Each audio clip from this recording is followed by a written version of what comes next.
A lot of these girls out here get hit up by rappers and think that that's their level. Like that's where they're dating at, right? They'll get hit up by rappers or athletes or even actors or whatever, right? And they think, oh, now that I've hooked up with a rapper, an athlete, or an actor or whatever, everybody I date after this or hook up with or get with after this gotta be like up there. Not realizing that these men will sleep with anybody, but now you think you're at the level of a celebrity, right? There's some people who are smart enough to realize that, hey, those guys that are famous, that are sliding my DMs don't want to marry me or, you know. I remember there was this one girl I used to know, right? Well, I still know her, but like, whatever. She would get hit up by rappers because she looked good. You know, she would get hit up by rappers.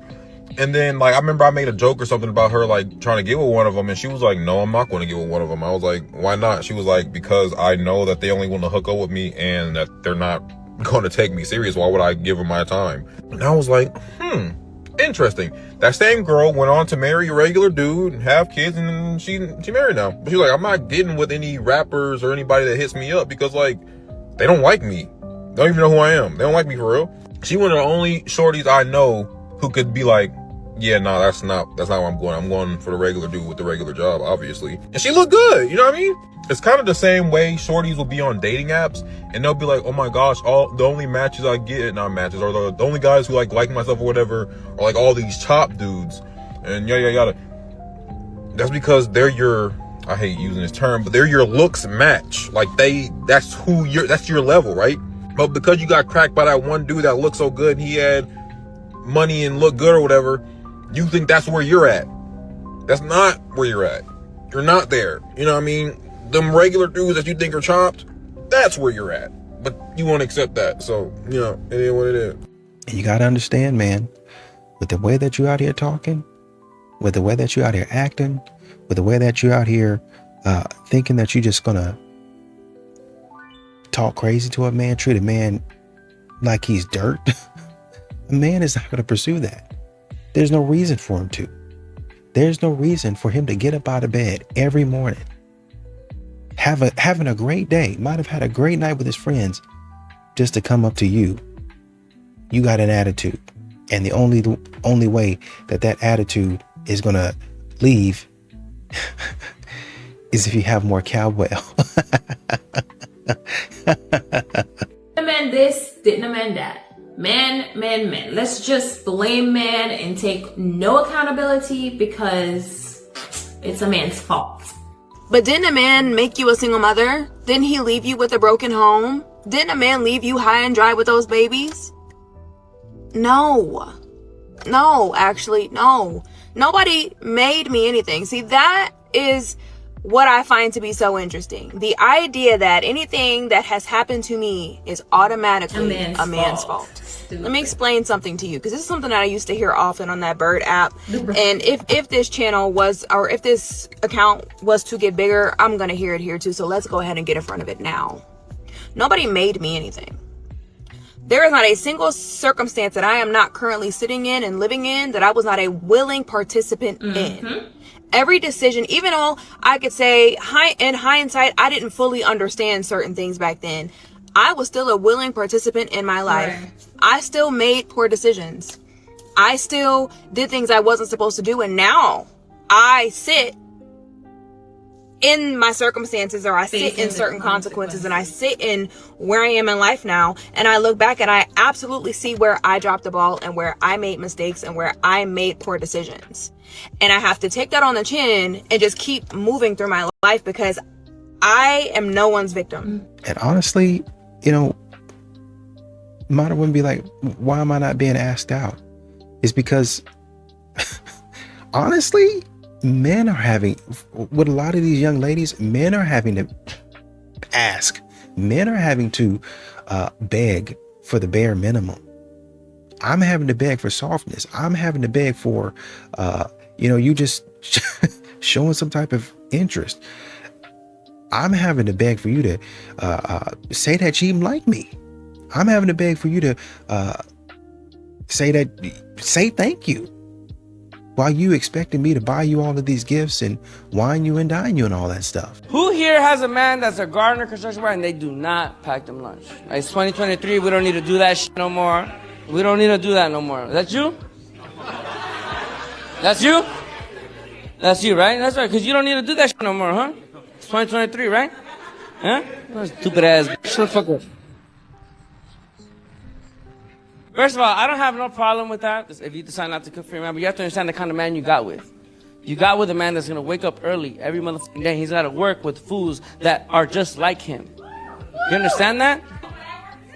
That's fine. We're talking about him right now. So why'd you get with him if you're not gonna take care of him? What I'm trying to say is you could have got with somebody else. You could have got with somebody who doesn't wake up early in the morning, man. You could have got with someone like me. I'll wake up with you at 6 a.m. Hey, you want McDonald's, bitch, or what? You got with him. If you don't want to be with that man, don't. But there's another woman that will take care of that man real good.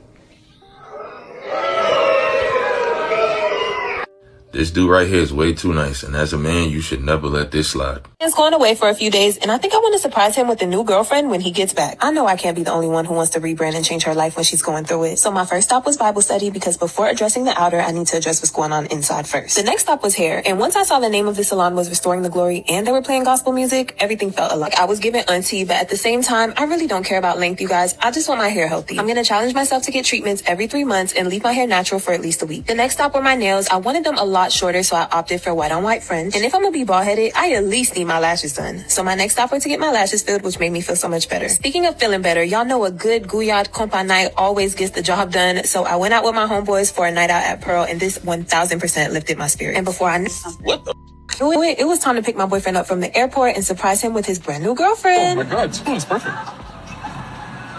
Man, if you're going away and your shorty says she's gonna go chill with her homeboy, she probably didn't even tell homie. Look like she just did it, and she put it in a video. A woman gonna be like, yeah, you insecure. A woman can't have male best friends? No. You can have all the male friends you want. You just not gonna be with me. Plus, she was dancing with these dudes inappropriately. And them homies is waiting in line. Friends is probably waiting for that phone call as soon as she said, yeah, me and him broke up. They ended. Cause let's be real. If you flip the script and you have a shorty and you show her your female friend and she a baddie, trust me when I tell you she gonna feel some type of way. Your girl gonna be like, don't worry, I trust you, just not that. Same way for us. So ladies, this is unacceptable. You can't be chilling with your male friends at Dolly, especially when your boyfriend's away, on a plane. We even know where the homie went. Yeah, you lost me, shorty. You know, a lot of these modern women, they want men to approach, but they want to tell men how to approach, right? And to a degree that makes sense, right? Well, obviously don't approach me, you know, in certain places, like at night during the park, like at, in a dark parking lot, or, you know, don't come up and call me baby. Like, I don't know you. I'm not your baby. Makes sense, right? But modern women have a way that they want men to approach, and you have to have it. It's one thing to say, okay, I don't want a man to call me baby because, you know, I don't know you.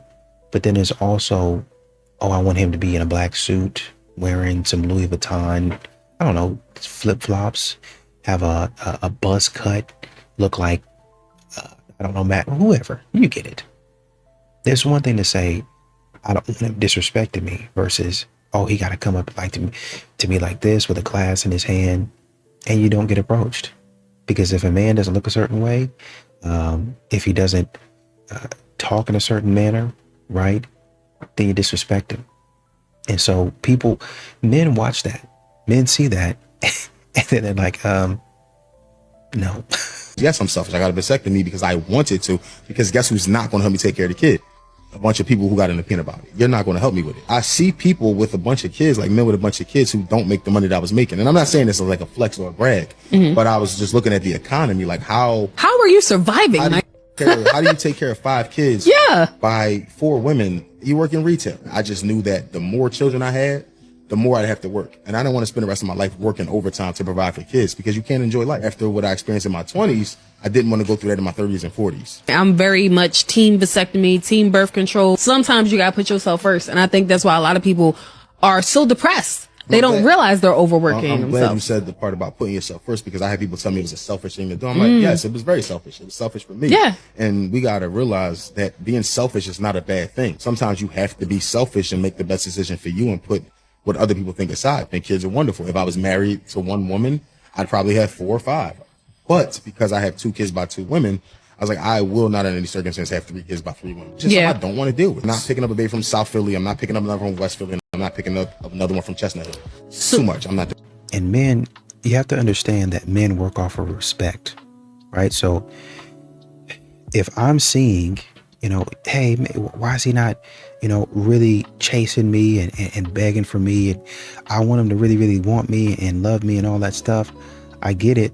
But, if a man is getting out there chasing, you think about being in the middle of nowhere, just chasing. And at some point in time, you're going to be like, what am I doing running? What are we running for? What am I running for? Is there danger? Like, what's the situation? And that's what's happening. Men have stopped and started questioning why they're actually chasing. What am I running for? Who am I running after? Who am I running away from?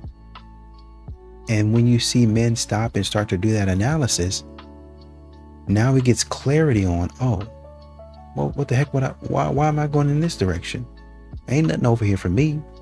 And that's when you stay over there and you sit over there like, oh man, he just quit chasing me because he stopped running and he started thinking. And once he started thinking, he got some mental clarity and was like, oh, she wasted my time. Let me go run in there. Let me go run in the other direction towards my goals, towards my vision, toward my aspiration. Let me go back that way. Let me find somebody back that way that actually likes me. That's why you're missing out on these good guys. Men's obsession with being leaders has absolutely nothing to do with their decision-making ability and everything to do with control. Because yesterday a man stitched my video where I was talking about good guy husbands and basically attempted to mansplain it by saying men simply aren't leading as men, and that's the problem. But when men say that they want to lead or that they believe women want to be led in order to feel safe, what they mean is for men to be dominant, controlling, and to never ever let a woman lead them. Men grew up being conditioned to believe that they need to be leaders. They need to be seen as leaders. But with men, it's never about actual guidance. It's not about collaboration, which is a trait of an actual good leader. It's always about authority and control. Because if it was actually about leadership, it would look like things like emotional responsibility, accountability, collaboration, showing up consistently. But so often these men don't have an identity outside of being a man. So the second a relationship feels equal or a woman is more decisive, more aware, more capable, it feels very threatening to them because they lack the self-worth to understand women want partners, reliable, trustworthy partners. Being and feeling safe in a relationship has nothing to do with a man leading. It's honestly quite the opposite. But for men who can't identify as anything outside of being a man, equality feels like a loss to them. It threatens their fragile idea of what a man should be. If a man is obsessed with being a leader and leading women, he's not looking at a relationship as a partnership. He's looking at it as a hierarchy, particularly one you will never be at the top of. 2 types of men not to marry. Number 1, the man you want to change. If you're thinking, once I get him domesticated, once I get him to sell his motorcycle, once I get him to dress better, once I teach him better manners, he's probably not the man for you. Marry the man that you can see yourself with for the rest of your life, even if he never changes a thing. And the second kind of man, the man that you don't respect. You'll never respect a man that you don't believe in, trust, or feel safe with. And if you don't respect him, you won't be able to submit to him. If you're the type of woman who says, well, I'll never submit to any man, that's fine. There's no shame in being single. Why do strong and independent women submit to their boss at work but not their man at home? I'm not interested in being in a relationship with somebody who feels that they're superior to me. So you don't believe in submission as a woman? No. How come? Because I'm a human being, and we're not in a... I think that the base of relationship is companionship, not power. But shouldn't there be some authority? Submission is based in power. No, I think there should be mutual respect.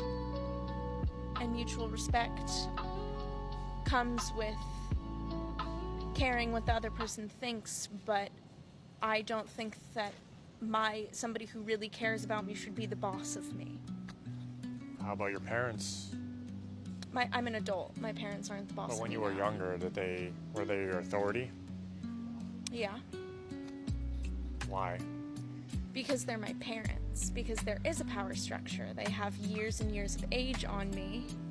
It's just about age. Well, they have assets, they have age, they have all of these things that I don't have that they can impart on me. Children are not comparable to women. Grown women.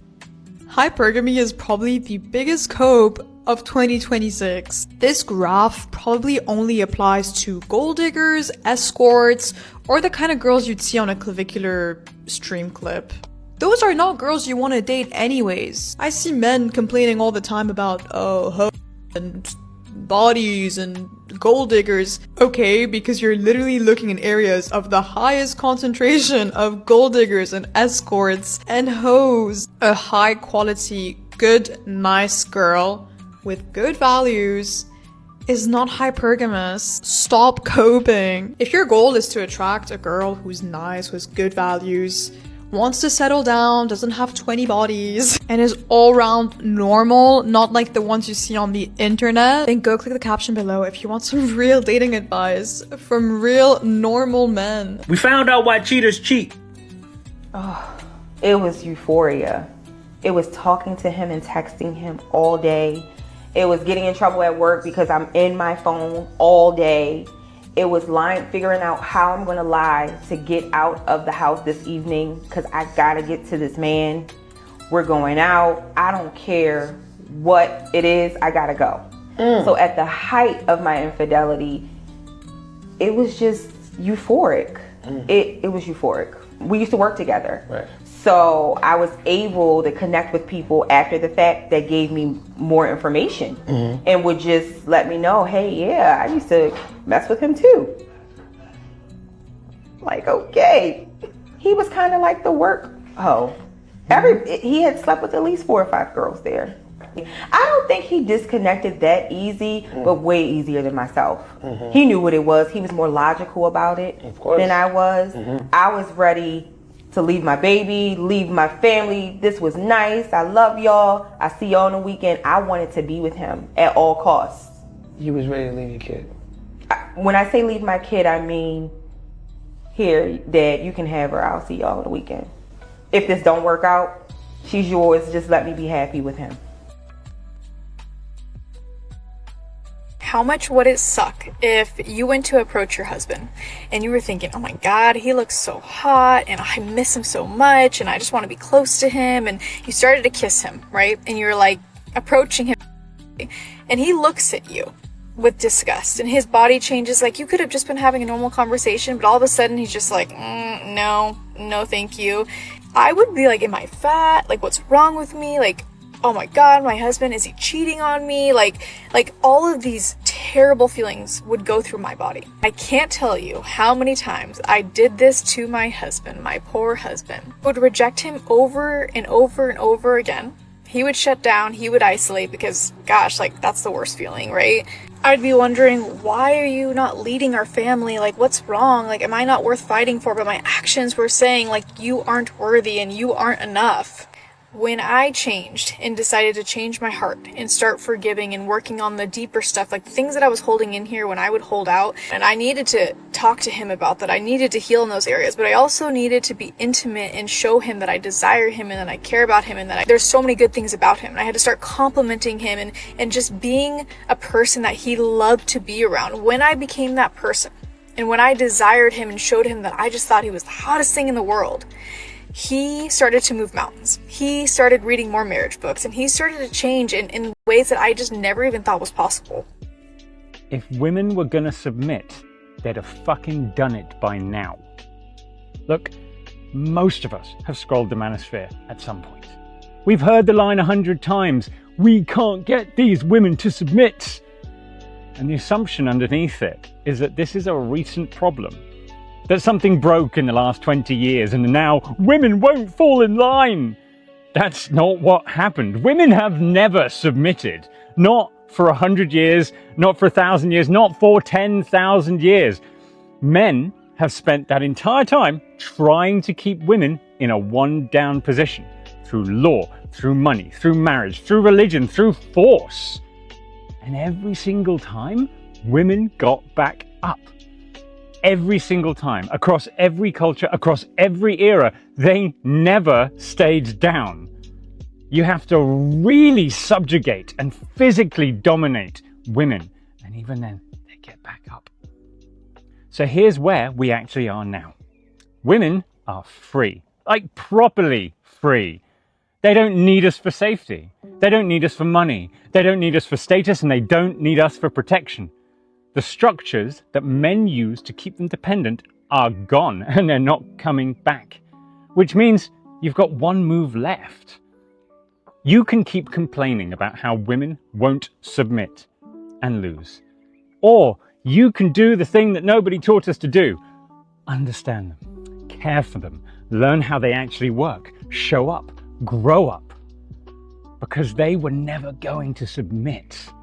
And the men who figure that out the fastest are the men who get to be loved by them. Now, what did you do to your ex-husband that led to that relationship ending? I probably withdrew love from him. But he hurts me. And you hurt him? Yeah, I guess I do. He doesn't seem like he cares, though. It doesn't even seem like it affects him. Of course he doesn't. Same strategy you use. He's just better at it. Because he's a man. He has no one to talk to about it, so he won't. He doesn't talk about anything. He's a man.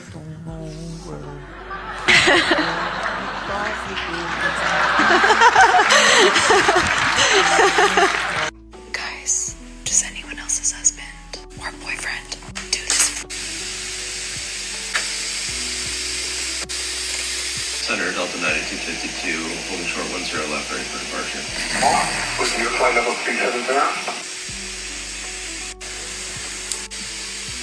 1312 Miami Center, squawk 60.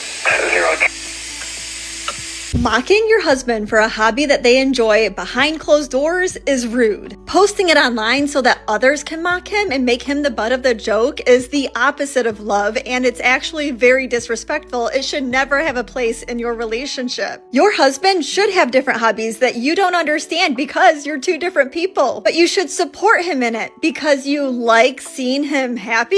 If that's not the case, then you got way bigger problems, and I feel bad for your man. He definitely deserves better. One of the ways that we diminish the men in our lives' ability to produce results is we withhold quality information. We don't speak up about what really matters to us. We don't expose ourselves that way. We don't say it. This is why authenticity is so valued, so charming. And the way one man put it was a head turner. You would have heard it in the Queen's Code. A strong woman, voluntarily vulnerable. So she's clearly capable, and yet she's admitting a need. It's breathtaking, especially if what she needs he can give her. So that dynamic, right, can get really beautiful. But when we don't want to reveal a need because we think it's unattractive, if I need something, then I'm not perfect and I'll be unattractive and less pleasing to you, and then you won't save me and you won't choose me. Just not speaking up about what we need is emasculating. Don't ask me to get on top, because you're probably going to get about 5 bounces out of me, and think I'm going to catch a cramp or a Charlie horse for who? For you? Now, me, no way. Get somebody else to do it. It's fun to stay at the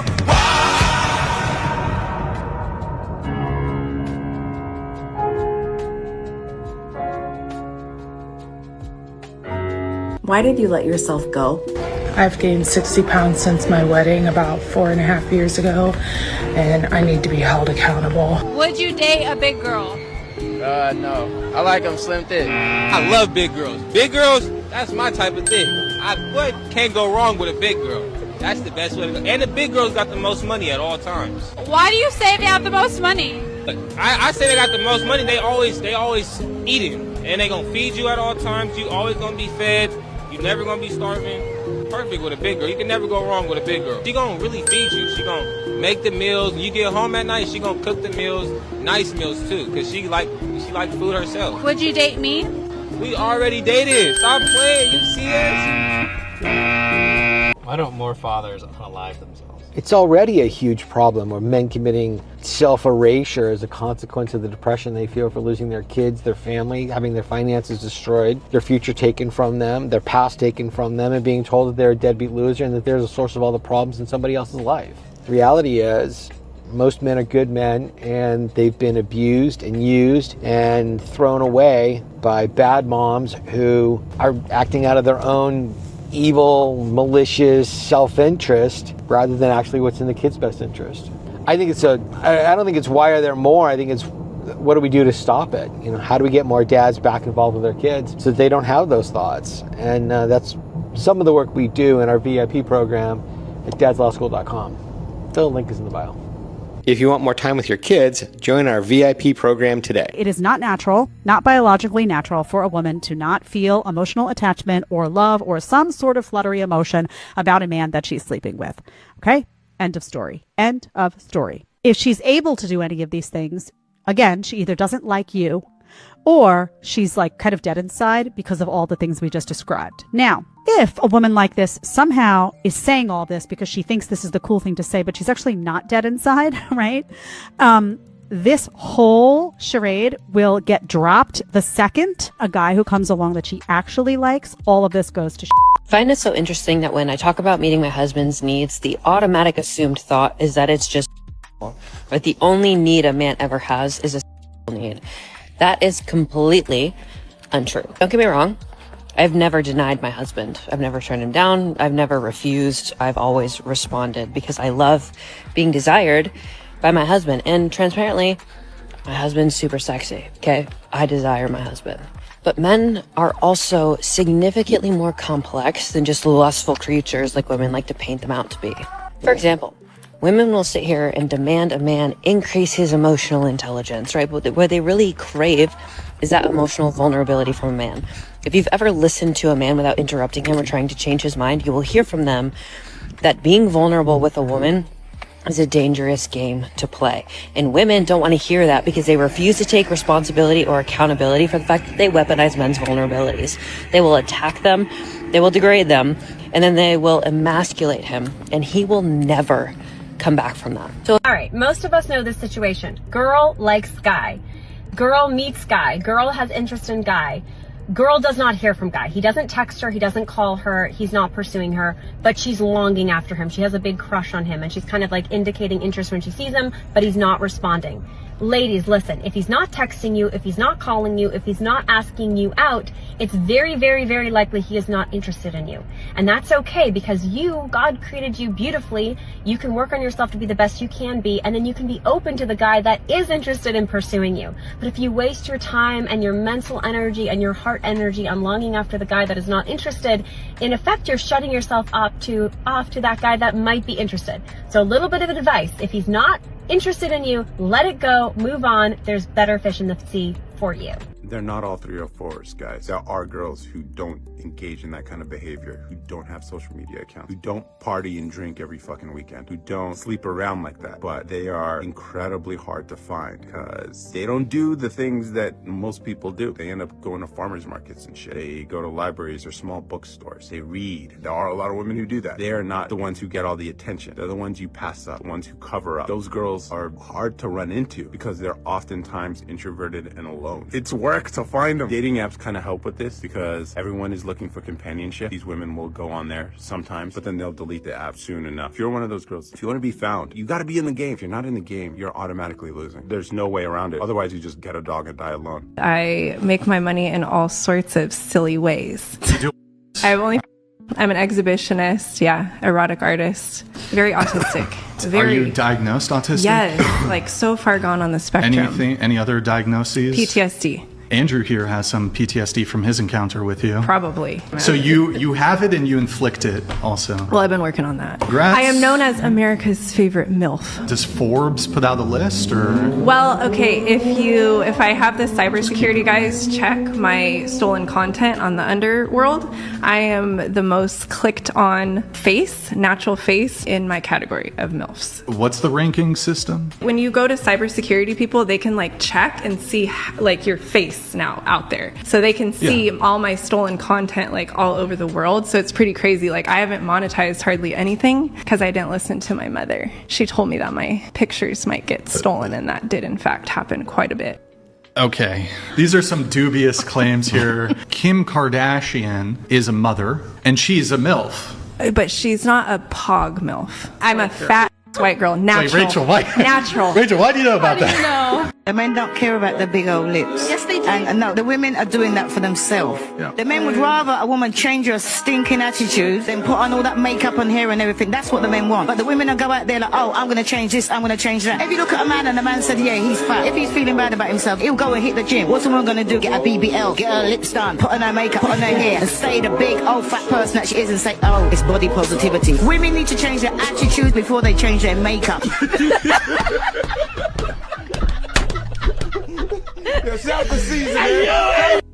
Modern women really, they're not serious. They always have something silly to say. Well, how come I can't get a man to take me seriously? This goes beyond joking, right? Because you can have fun, you can be silly. You know, that's just who she is. She's just a goofy person. She just likes to have fun. She just likes to cut up.